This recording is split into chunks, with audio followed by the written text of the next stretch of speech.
Injil mengenai kebangkitan Tuhan Yesus, saudara, dimulai dengan narasi para wanita yang pergi ke kubur pada fajar, pada pagi buta.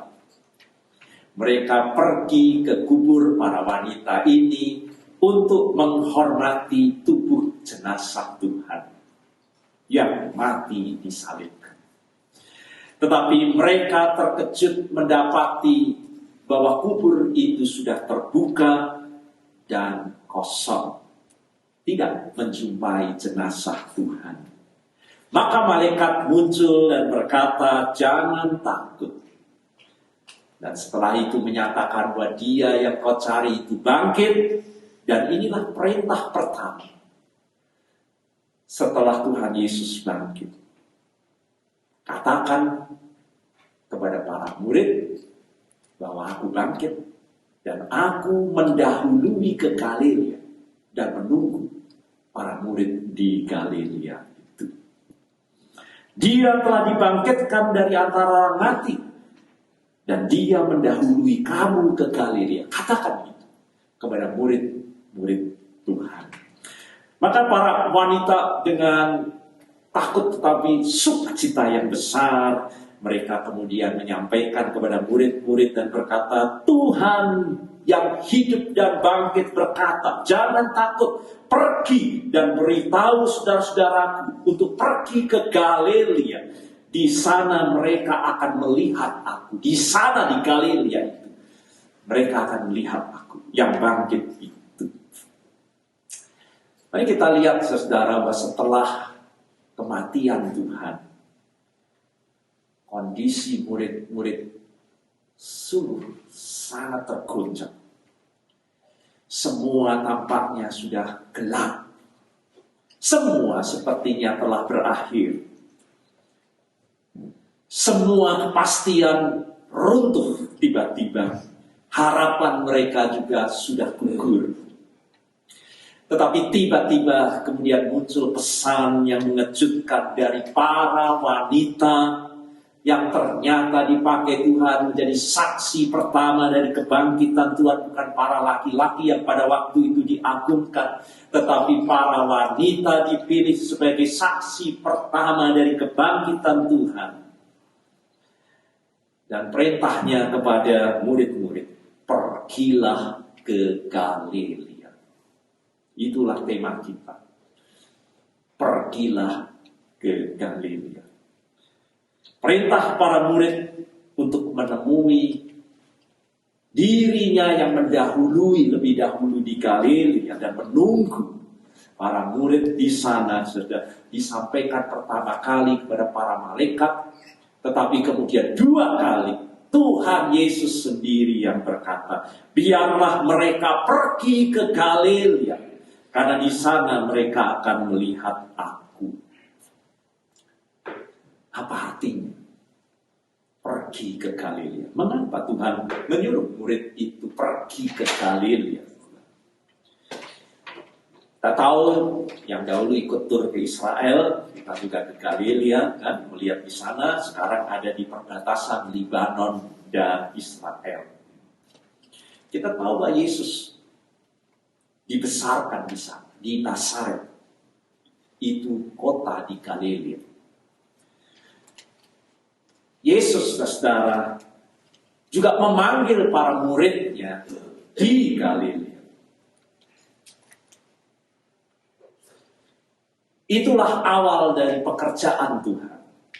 Mujizat pertama juga dilakukan dengan ajaib di pernikahan di Kana. Setiap orang yang ke Israel akan memperbarui pernikahan di sana, di Kana. Dan terkenal dengan anggurnya sampai sekarang. Ya, dulu saya juga bawa ke sini, ya, beberapa botol untuk kita minum. Ya. Itu mujizat pertama dilakukan. Juga di Kana, di Galilea. Dan yang terakhir mujizat Tuhan juga ada di pantai Galilea. Yesus dibaptis di Sungai Yordan. Sungai yang mengalir juga dari Danau Galilea. Disitulah tempat pemuritan. Lalu apa pentingnya panggilan, saudara, kepada murid-muridnya untuk ke Galilea. Saya mau ajak kita untuk menyadari bahwa panggilan ke Galilea itu terus bergema sampai dengan sekarang. Pergilah ke Galilea. Sebagaimana juga panggilan kita untuk beberapa hari lagi. Kita akan pergi retreat ke Lake Tahoe, Senin, Selasa, Rabu, dan Kamis. Kita akan berangkat pergi ke Lake Tahoe. Masing-masing kita sesungguhnya memiliki Galilea untuk bertemu dengan Tuhan. Secara kiasan, izinkan saya untuk menyampaikan apa yang terjadi murid-murid, tetapi juga merupakan kiasan bagi kita sampai dengan hari ini. Dan juga panggilan Tuhan buat kita untuk kita pergi ke Galilea, retreat bersama ke tempat yang sunyi itu. Yang pertama, saudara, Galilea itu tempat perjumpaan ilahi. Itulah pertama kalinya para murid berjumpa dengan Tuhan. Dan setelah bangkit, Tuhan ingin untuk menghayati kembali. Ini tempat perjumpaan dengan Tuhan. Bukan sekedar untuk melihat keindahan danau Galilea. Bukan sekedar untuk melihat apapun. Tetapi itu tempat berjumpa dengan Tuhan. Sebagaimana Petrus pada waktu kemudian berjumpa dengan Tuhan dan dia tidak sadar siapa itu karena semalaman bekerja menebar jalannya tak ada satupun, tetapi tiba-tiba datang seorang dan berkata, sekarang tebarkan jalamu sekali lagi. Dan kemudian semua dilakukan oleh Petrus dan ternyata hasil begitu melimpah ruah dan dia tahu siapa yang ada di hadapannya. Di danau Galilea itu. Ia tersungkur dan berkata di kaki Tuhan, Tuhan, pergilah engkau daripada, sebab aku ini orang berdosa, tak layak berada di hadirat Tuhan. Galilea adalah simbol hadirat Tuhan. Untuk kita berjumpa dengan Tuhan. Dan kembali untuk ke Galilea itu berarti, saudara, agar para murid diteguhkan kembali itu bersama dengan Tuhan. Menghilangkan semua keraguan iman mereka yang sudah runtuh, yang sudah gelap menyaksikan kematian Tuhan. Seolah-olah semuanya sudah berakhir dan sekarang mari dimulai kembali perjumpaan dengan Tuhan itu. Agar kita semuanya dipanggil untuk pergi kembali berjumpa, mengalami perjumpaan dengan Tuhan. Dan semua keraguan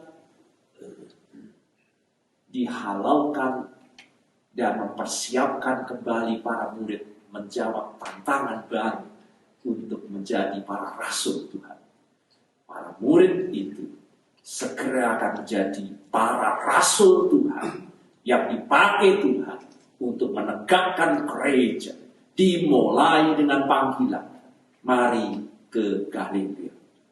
Itulah yang akan meneguhkan kembali para murid berjumpa dengan Tuhan. Dan dipakai Tuhan untuk menjadi para rasul.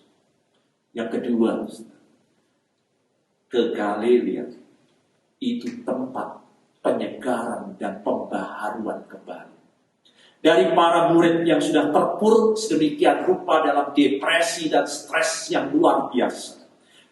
Saat semuanya dirasakan sebagai kehancuran belaka. Dan tiba saatnya ke Galilea. Di situ pembaharuan akan terjadi. Untuk mengalami kembali kebangkitan spiritualitas. Untuk kembali membangun iman yang telah runtuh dan hancur. Pengalaman baru akan disediakan Tuhan di Galilea untuk menguatkan dan memberi energi yang baru kepada para murid.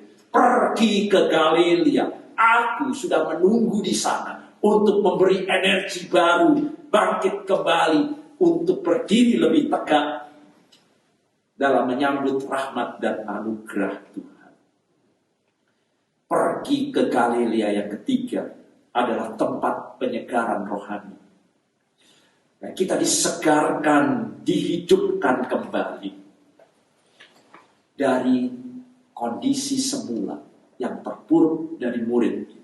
Pergi ke Galilea berarti dihidupkan kembali dari kematian rohani. Adakah saudara dalam kondisi mati rohani? Tak ada satupun mungkin kita yang menyadari. Itu sebabnya bacaan firman Tuhan kita, Wahyu pasal 3 ayat 1. Itu ditujukan kepada jemaat yang merasa dirinya hidup. Yaitu jemaat di Sardis, dan dikatakan dalam penglihatan oleh Rasul Yohanes. Sekarang katakan ini kepada jemaat di Sardis. Tuliskan. Inilah firman Dia yang memiliki ketujuh roh dan ketujuh bintang itu. Aku tahu segala pekerjaan. Tuhan juga tahu kita. GKI satu persatu. Saya dan saudara, dari pendetanya dan saudara. Aku tahu seperti apa ini jemaat yang ada di sini. Seperti halnya Tuhan juga berkata, aku tahu jemaat di Sardis. Aku tahu pekerjaanmu. Apa yang dikatakan Tuhan? Engkau dikatakan hidup. Engkau merasa hidup. Sepertinya engkau itu hidup. Padahal engkau sudah mati. Sudah mati. Berapa banyak jemaat seperti jemaat Sardis. Gereja ada kebaktian, ada aktivitas. Sepertinya hidup. Tapi Tuhan bilang, aku tahu. Kamu ini sudah mati secara rohani. Pergi ke Galilea seperti halnya para murid. Mati sudah dimandu. Tak ada pengharapan, semuanya hanya putus asa. Pergi ke Galilea untuk dihidupkan kembali. Yang keempat, saudara, Galilea adalah tempat untuk kita dapat selalu memperoleh rahmat awal yang baru. Tak ada yang namanya putus asa. Tak ada yang namanya sudah berakhir. Kita selalu dapat diberi hal yang baru. Menjalani hal yang baru. Mengawali awal yang baru. Tuhan selalu dapat memberi kesempatan kedua buat kita. Dari semua kegagalan, dari semua kehancuran. Itu bukan akhir dari segala-galanya. Akan ada kesempatan kedua. Akan ada pembaharuan yang datang dari Tuhan. Kita dapat lepas dari kegagalan. Kita dapat lepas dari semua kekacauan. Dan Tuhan dapat mendatangkan hal yang baru dalam kehidupan kita. Dalam dunia komputer, kita bisa diribut. Mengalami awal yang baru kembali. Kisah hidup kita belum berakhir. Selalu baru rahmat dan kasih Tuhan akan datang. Tidak peduli berapa kali kita ini sudah jatuh, berapa kali kita sudah tersandung, bahkan mungkin kita sudah mati seperti jemaat Sardis. Tuhan akan beri kesempatan baru. Pergi ke Galilea. Engkau akan hidup kembali. Engkau akan menerima awal yang baru kembali. Yang kelima, pergi ke Galilea itu berarti itulah tempat untuk kita menerima kembali anugerah dan belas kasih Tuhan. Belas kasih Tuhan itu berarti kita tidak akan menerima hukuman yang setimpal dengan semua perbuatan hidup kita. Kita yang seharusnya menerima maut, kita yang seharusnya mati, kita ini yang tidak layak di hadapan Tuhan, tetapi pergi ke Galilea itu berarti mendekati rahmat dan kasih Tuhan. Kita akan menerima rahmat Tuhan yang baru. Kembali ke Galilea berarti kembali menerima belas kasih Tuhan dari semua kesalahan, kegagalan, dosa dalam hidup kita untuk dihapuskan. Tak berkesudahan kasih setia Tuhan. Tak habis-habisnya. Itulah rahmat janji pergi ke Galilea. Selalu akan baru tiap pagi. Besar kesetiaan-Mu ya Tuhan. Pergi ke Galilea itu berarti pergi untuk mengalami karunia, kasih, pelukan, pengampunan Tuhan yang menerima kita kembali dari segala kegagalan, kesalahan, dosa dalam kehidupan kita ini.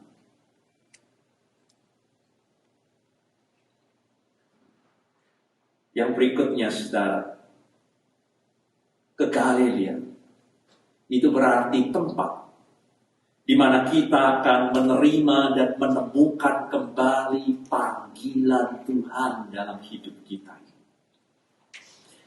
Galilea adalah tempat penyerahan diri. Saat murid-murid dipanggil, tinggalkanlah jalan, dan aku akan menjadikan engkau penjala manusia. Itu terjadi di pantai Galilea. Saat di mana para murid meninggalkan segalanya dan kemudian pergi mengikuti Tuhan. Pergi ke Galilea itu berarti menyerahkan pikiran kita, kehendak kita, tujuan kita, ambisi dalam hidup kita kepada Tuhan. Saat kita mempersembahkan diri kita kepada Tuhan untuk beroleh pembaharuan dari Tuhan. Yang ketujuh, saudara, ke Galilea itu berarti tempat pemuridan. Dan oleh karena di situ pemuridan, disitulah Tuhan Yesus berkhotbah, khotbah di bukit. Disitulah para nelayan yang dipanggil oleh Tuhan menjalani proses pemuridannya bersama dengan Tuhan. Tuhan sendiri yang mengajar kepada mereka. Maka itu tempat transisi buat kita semua. Agar mereka semua para murid itu hidup sebagai orang beriman. Pergi ke Galilea berarti meneguhkan iman mereka sebagai orang-orang beriman. Agar mereka dapat menjalani hidup dengan benar, dengan saleh, agar di situ mereka dilengkapi dengan amanat agung dari Tuhan. Dan yang terlebih, mereka akan hidup dalam damai dan sejahtera. Kedelapan, Galilea adalah tempat untuk dimurnikan, dibentuk kembali, disempurnakan. Itulah panggilan Tuhan. Pergi ke Galilea. Aku sudah menunggu di sana. Itu tempat untuk kita dimurnikan dari segala kesesatan kita, dari segala hal yang bercampur aduk dalam kehidupan kita yang membuat kehidupan kita ini jauh dari kekudusan dan damai dan sejahtera dari Tuhan. Itu tempat untuk kita disempurnakan kembali. Pergi ke Galilea itu berarti, saudara, mengizinkan Tuhan untuk kembali memurnikan dan membentuk kita kembali. Karena kita akan berjumpa dengan Tuhan. Di Galilea itu nelayan rendahan itu, saudara, dirubah menjadi penjala manusia yang terkenal di dunia dan tercatat di dalam Alkitab, buku yang tidak akan pernah dibaca, yang tidak akan dibuang dan usang sampai hari ini. Orang-orang yang tercatat terkenal di seluruh dunia itu berawal dari Galilea. Pergi ke Galilea itu berarti, saudara, mengalami gerakan besar dari Roh Allah dalam kehidupan kita.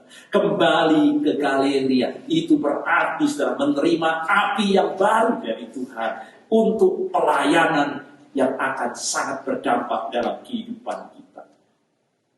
Pergi ke Galilea, kata Tuhan Yesus. Yang berikut, saudara, Galilea itu adalah tempat cinta pertama dan kenangan yang indah para murid dengan Tuhan. Cinta yang mula-mula. Kita baca di dalam Alkitab. Terus kita diingatkan akan kasih kita yang mula-mula kepada Tuhan dapat hambar oleh karena godaan, tantangan. Dan kita dapat menyisihkan Tuhan dan kita dapat mengasihi sesuatu lebih dari Tuhan dalam kehidupan di dunia ini. Pergi ke Galilea itu berarti memurnikan kembali kenangan bersama dengan Tuhan, tempat cinta pertama mereka bertumbuh. Pergi ke Galilea berarti berkomitmen kembali kepada Tuhan, meneguhkan komitmennya dan bersyukur untuk semua kebaikan, cinta kasih dan pengalaman bersama dengan Tuhan. Itu tempat untuk bersyukur. Dan tepat juga kita retreat di saat Thanksgiving, di mana kita akan bersyukur juga kepada Tuhan. Pada waktu jengkat saya terakhir berkata, Galilea adalah tempat ketaatan dan iman, di mana para murid segera menaati Yesus, meninggalkan jalannya, mengikuti Tuhan Yesus. Kembali ke Galilea itu berarti tempat mempercayai Tuhan. Iman kita kepada Tuhan Yesus diteguhkan kembali. Jadi apakah saudara siap untuk mendengar panggilan Tuhan? Mari kita ke Galilea. Saya tidak sedang mengajak saudara untuk ziarah ke Galilea, ke Israel. Tetapi Galilea ini kiasan buat kita semua. Bahwa kita akan berjumpa dengan Tuhan. Itulah panggilan, pergilah ke Galilea. Adakah itu motivasi kita yang utama pergi ke retreat? Di sana kita main salju, di sana akan ada banyak pesta dan makan, kita juga akan Thanksgiving, fellowship di sana akan ada banyak permainan. Pak Simon sudah siap dengan banyak permainan buat kita, tetapi semua itu sekunder. Kita pergi ke retreat, itulah seruan, mari kita ke Galilea. Sebagaimana Tuhan Yesus selalu berkata, saya bacakan dari Markus 6:31. Mari ke tempat sunyi. Kepada murid-muridnya. Mengapa harus pergi ke tempat sunyi? Mari ke tempat sunyi supaya kita sendirian dan beristirahat seketika. Mengalami sabat Tuhan di sana. Sebab memang begitu banyak orang yang datang dan pergi, sehingga mereka makan pun sampai tidak sempat. Artinya ini saat meninggalkan kesibukan kita. Murid-murid dan Tuhan Yesus itu sampai makan saja itu tidak sempat. Tapi sekarang berhenti. Tinggalkan semua kesibukan kita. Dan kita berhenti. Beristirahat. Menjalani sabat bersama dengan Tuhan. Panggilan Tuhan kita Yesus Kristus agar kita beristirahat sejenak. Itulah yang mendorong kita membuat program retreat ini, saudara. Apakah saudara saat ini frustasi, stres? Apakah kecemasan dalam hidup itu begitu tinggi, kekhawatiran, ketakutan? Apakah malu itu sedang menguasai tekanan dalam hidup kita? Apakah kita ini letih, lesu, berbeban berat dalam kehidupan ini? Apakah kita merasa bahwa kehidupan kita ini kosong saat ini? Apakah saudara merasa bingung, putus asa, kewalahan menghadapi apapun dalam hidup ini? Apakah saudara sedang berpikir meninggalkan pelayanan saudara, burn out? Apakah saudara merasa tidak tenang di gereja? Apakah saudara kehilangan minat dengan hal-hal rohani dan lebih kepada hal-hal duniawi yang membuat saudara lebih bergairah dan excited? Apakah saudara dihantui oleh kegagalan masa lalu saudara? Rumah tangga kita, hubungan kita dengan istri suami kita. Mari kita ke Galilea. Kita akan berjumpa dengan Tuhan. Dan kita akan beroleh rahmat untuk menyelesaikan semuanya itu. Kita akan dibawa kembali dalam damai dan sejahtera. Bukan seperti yang diberikan oleh dunia. Tetapi kita bertemu dengan Tuhan sendiri, sumber damai sejahtera. Mari kita ke Galilea. Amin.